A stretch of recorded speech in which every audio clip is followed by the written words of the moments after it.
ആ വഴിയിൽ അവരെത്തിയപ്പോ അവര് തന്നെ പറയുന്നത് കാണാം, ഞാനിങ്ങനെ ഓർത്ത് ചിരിക്കാറുണ്ട്. പഴയ കാലത്ത് ത്വരീഖത്ത് ക്ലാസ് എടുത്തതും പഴയ കാലത്ത് മശായിഖിനെ കുറിച്ച് പറഞ്ഞതൊക്കെ ഓർത്ത് ഞാൻ ചിരിക്കാറുണ്ട്. അത്രയും പൊട്ടത്തരായിരുന്നു എന്നർത്ഥം.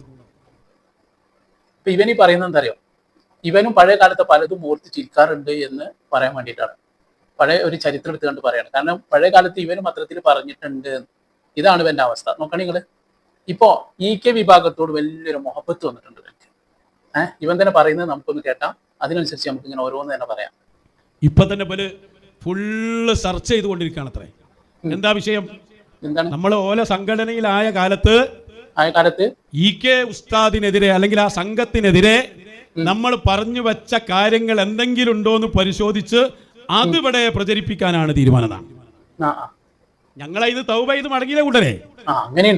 EK ഉസ്താദാകുന്ന ശംസുൽ ഉലമ അവർക്കെതിരിൽ വല്ലതും അല്ലെങ്കിൽ അവരുടെ സംഘത്തിനെതിരിൽ വല്ലതും ആ കാലത്ത് നിങ്ങൾ പറഞ്ഞു ഏൽപ്പിച്ചതനുസരിച്ച് ഞങ്ങൾ പറഞ്ഞിട്ടുണ്ടെങ്കിൽ ഞങ്ങൾ തന്നെ പറയുന്നുണ്ടല്ലോ, ഞങ്ങൾ അതിൽ നിന്ന് തൗബ ചെയ്തു.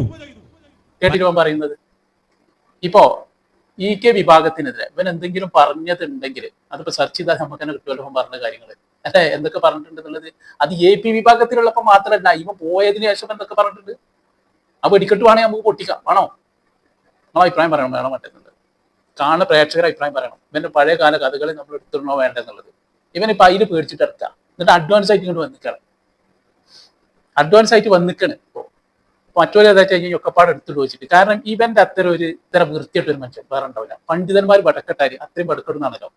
എന്താണ് നാടന്മാര് വടക്കെട്ടാല് ചക്ക വടക്കായ മാതിരിയാണ്, ആ ഭാഗം കട്ട് ചെയ്ത് കളഞ്ഞാൽ മതി എന്ന് പറഞ്ഞത്. അതേമാതിരി പണ്ഡിതന്മാര് കെട്ടാലും മുട്ട കട്ട മാതിരിയാണെന്ന് പറഞ്ഞിട്ടുള്ളത്. എന്താണ് ആ മൊത്തത്തിൽ ആ മുട്ട കെട്ടാൻ എന്തായിരിക്കും അത്, ആ രീതിയിലാണ് പറഞ്ഞത്. ഇപ്പൊ പണ്ഡിതനാണ്, വലിയ ആളൊക്കെ തന്നെയായിരുന്നു. പറഞ്ഞിട്ട് എന്താ കാര്യം, ഇപ്പൊ വടക്കെട്ട് പോയതാ.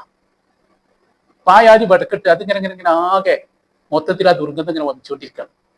അതിന്റെ ഭാഗമായിട്ടാണ് ഇപ്പൊ ഈ പരിപാടിയൊക്കെ നടത്തിക്കൊണ്ടിരിക്കുന്നത്. ഇപ്പൊ AP സമസ്തനെ എങ്ങനെയൊക്കെ ഒതുക്കാൻ നോക്കും അതിനുള്ള പരിപാടിയിലൊക്കെ നോക്കിയിട്ട് ഇപ്പൊ കുറെ കാലമായിട്ട് നടത്തി തുടങ്ങിയിട്ട് ഇപ്പതാ ഈ പുതിയ പരിപാടി ടൈറ്റിൽ നോക്കുകയാണെങ്കിൽ മുത്ത് റസൂൽ സല്ലല്ലാഹു അലൈഹി വസല്ലമയെ നിന്ദിച്ച AP സമസ്തക്ക് മറുപടി. ആരാ മുത്തുനബിയെ നിന്ദിച്ച? ഇവനാ നിന്ദിച്ചിട്ടുള്ളത്. ഇവൻ AP സമസ്ത നിന്ദിച്ചു എന്നുള്ളതിന് ഒരു കാര്യങ്ങൾ പറയും. പേരോടുസ്ഥായിട്ട് പ്രസംഗം എടുത്ത് കേൾപ്പിക്കുക.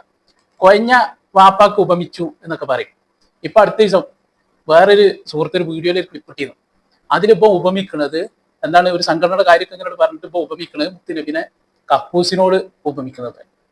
ഇവനാണ് പറയുന്നത് AP സമസ്ത നബി സല്ലല്ലാഹു അലൈഹി വസല്ലമയെ നിന്ദിച്ചു. എന്തെങ്കിലും അർഹത പറയാൻ? എന്തായാലും ഇപ്പം പറയട്ടെ, ബാക്കി ഞാൻ പറഞ്ഞുതരാം. പരസ്യമായിട്ടാണ് ഞങ്ങൾ എന്ന് പറഞ്ഞത്, അല്ലെങ്കിൽ ഞങ്ങൾ തെറ്റിദ്ധരിച്ചത്. അതിന് പരസ്യമായി തന്നെ തൗബ. അതെങ്ങനെ? EK ഉസ്താദിന്റെ മദ്ഹങ്ങൾ പറഞ്ഞുകൊണ്ടേയിരിക്കുകയാണ്. ഉസ്താദിന്റെ മദ്ഹങ്ങൾ പറഞ്ഞുകൊണ്ടേയിരിക്കല്ലേ, അത് തന്നെയല്ലേ അതിന്റെ തൗബ. എന്നിട്ട് ഞങ്ങളത് പരസ്യമായി പറയുമ്പോഴും നിങ്ങൾക്ക് വേറെ ഒന്നും പറയാനില്ലാഞ്ഞിട്ട് നിങ്ങളെ കൂടെ ഉണ്ടാകുമ്പോ ആ വിഷയത്തിൽ പറഞ്ഞത് നിങ്ങൾ എടുത്തുകൊണ്ടുവരുന്നുണ്ടെങ്കിൽ അത് നിങ്ങളുടെ പരാജയം എന്നല്ലാതെ എന്താ അതിനെ കുറിച്ച് പറയാനുള്ളത്? എടോ, അണക്ക് മറുപടി പറയാന് അന്റെ തന്നെ ഉണ്ടാവുമ്പോ പിന്നെ എന്തിനാ വേറെ പോലെ എടുക്കുന്നത്? അത് ഞങ്ങളിലുള്ളത് മാത്രമല്ല, ഇജ്ജ് ഞങ്ങളിൽ നിന്ന് പോയതിനു ശേഷം പലതും പറഞ്ഞിട്ടുണ്ട്. ഇജ്ജ് ജിഫ്രി മുത്തുക്കോയ തങ്ങളെ പറ്റി പറഞ്ഞിട്ടുണ്ട്. ബഹുമാനപ്പെട്ട സാദിഖലി ശിഹാബ് തങ്ങൾക്കെതിരെ പറഞ്ഞിട്ടുണ്ട്. തങ്ങൾ മാപ്പ് പറയണമെന്ന് വരെ പറഞ്ഞിട്ടുണ്ട്. അതൊന്നും ഞങ്ങളിലുള്ളപ്പോ പറഞ്ഞല്ലേ, ജിജി പോയതിനു ശേഷം പറഞ്ഞിട്ടുണ്ട്. ഇപ്പൊ അനക്ക് അതൊന്നും ബാധകല്ലത്രേ. അവൻ പറയാണ് ഇപ്പൊ അതൊന്നും ബാധകല്ലാതെ. പിന്നെ ഇവൻക്ക് എന്നിപ്പോ ഈ താരോദയം വന്നത്, ഇവർക്ക് ഉദിച്ചു വന്നത് ഇതൊക്കെ ഇങ്ങനെയാണ്. ഇതൊക്കെ മശായിഖന്മാർ പറഞ്ഞു കൊടുത്താണെന്ന് പറഞ്ഞത്. അവര് അന്നത്തെ ആശയല്ല, ഞങ്ങൾ ആളെന്നെ മാറിപ്പോയി അല്ലേ? അന്ന് നിങ്ങൾ പ്രസംഗിച്ച കാലത്തുള്ള അവസ്ഥയിലല്ലോ ഞങ്ങളിപ്പോ ഒന്ന് പ്രസംഗിക്കുന്നത്. അന്ന് നിങ്ങൾ അസുവദിയാണ് നമ്മളെ വിളിച്ചിരുന്നത്. അപ്പൊ അത് വിളിക്കാൻ പോലും നിങ്ങൾക്ക് കഴിയണില്ലല്ലോ. അതെന്താ കാരണം?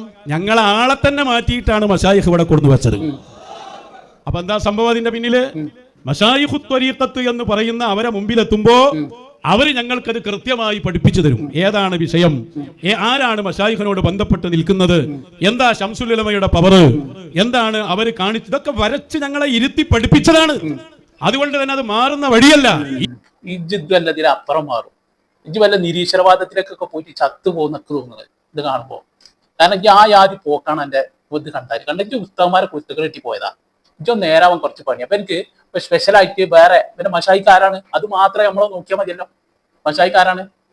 ആ മറ്റേ കോമാട്ടി ജാല അബ്ദുള്ള, അതാണ് ഇപ്പൊ എന്റെ മശായിഖ്. നമ്മൾ കേട്ടില്ലേ, ഈ മശായിഖ് അത്ര എനിക്ക് ഇതൊക്കെ പറഞ്ഞു കൊടുത്തിട്ടുള്ളത്. അപ്പൊ ആദ്യത്തെ കാലത്ത് നിന്നൊക്കെ ഞങ്ങൾ കുറെ മാറിയിട്ടുണ്ട്. എന്നിപ്പോ ഈ മശായിഖിന് ഇതൊക്കെ താരോദയം വന്നത്, ഒരു പുതിയൊരു ഉദയം വന്നത്, പുതിയൊരു ചിന്ത വന്നത്, അത് ഈ സംഘടനയിൽ നിന്ന് പുറത്താക്കിയ ശേഷല്ലേ? അല്ലെ? അതുവരെ ആരായിരുന്നു ഈ മശായിഖിന് ഈ സംഘടന? മഷായിക്കിന്റെ വാപ്പാന്റെ ഒരു അഭിപ്രായം മഷായിക്ക് എന്ന് പറഞ്ഞ് നമ്മൾ കേട്ടിട്ടുണ്ട് അല്ലേ? AP ഉസ്താദിന്റെ ഒപ്പം നിൽക്കാൻ പറഞ്ഞതാണ് ആര്? മടവൂർ ഷെയ്ഖ്. ഈ കോമാട്ടി ജാല അബ്ദുല്ലാന്റെ വാപ്പാട് പറഞ്ഞത് അതൊക്കെ ഇന്നും ക്ലിപ്പുകളുണ്ട്. ഇതൊക്കെ അന്ന് ഈ മഷായിക്കിന് ഇതായിരുന്നു താരോദയം, പുടിച്ചാട് പുറത്തേക്കാക്കി കളനാണെന്നുണ്ട് ഇപ്പോ. അപ്പൊ ഇപ്പൊ എന്താണ് ഈ ശംസുൽ ഉലമന്റെ പിന്നെ മധു പറഞ്ഞുകൊണ്ട് നടക്കുക. അങ്ങനെ ശംസുൽ ഉലമന്റെ മധു പറയുന്ന ആളാണെങ്കിൽ ശംസുൽ ഉലമ ആട്ടി ഇറക്കിയ മീനങ്ങാടി സുലൈമാന്, അതേപോലെ തന്നെ മടവൂർ ഷെയ്ഖ് ആട്ടി വിട്ട പിന്നെ മീനങ്ങാടി സുലൈമാൻ. ഇതൊന്നും നമ്മൾ വെറുതെ പറയല്ല, ഇതൊക്കെ ഞാൻ ഇതിന്റെ മുമ്പിന്റെ വീഡിയോയിൽ തെളിവ് ചെയ്തിട്ടിട്ടുണ്ട്. അതുകൊണ്ട് ഞാൻ പറഞ്ഞില്ല അല്ലെ? ഇവരെ മാറ്റി നിർത്തണം. അവരൊപ്പാണല്ലോ ഉള്ളത്. ഇജ് യഥാർത്ഥ കള്ളത്തൊരീകത്തിലും യഥാർത്ഥ വിശ്വാസം വെച്ചാണ് ഉഷാദേ. ഇജ് നേരാവെന്ന് തോന്നുന്നില്ല. ഇജ് നന്നാവണമെങ്കിൽ കുറെ പണിയാ. അതിന്റെ തനി നിറം എല്ലാ ആൾക്കാർക്കും മനസ്സിലായിട്ടുണ്ട്. ഇനി EK വിഭാഗത്തെ എങ്ങനെയെങ്കിലും സോപ്പിട്ട് കണ്ട് ഓല ഉള്ളിലാക്കുള്ള പരിപാടിയാണ്. അപ്പൊ GK വിഭാഗത്തെ കുറിച്ച് എന്തേ പറഞ്ഞു, അതിനിപ്പോ മറ്റൊരു പുറത്തു വിടുമോ എന്ന് പേടിച്ചിട്ട് മുൻകൂട്ടിയിട്ട് മുൻകൂർ ജാമ്യം എടുത്തതാണ്.